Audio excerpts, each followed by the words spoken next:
How to restart iPhone. To get started, first of all go ahead and open up the Settings application on your phone. Once you're here, go to Accessibility as shown.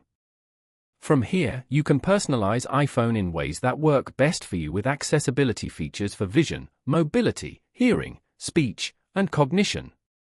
Go to the Physical and Motor section and tap on Touch. Here, go to Assistive Touch at the top.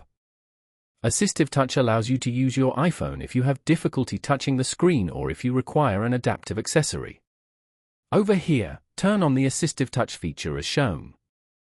Now, tap on the Assistive Touch button to open the menu.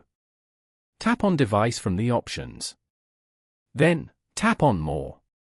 From here, select Restart. Tap on Restart again to confirm. Following these steps, you can easily restart iPhone. Thank you for watching. Please leave a like if this tutorial helped you, or leave a comment below if you have any questions related to the video.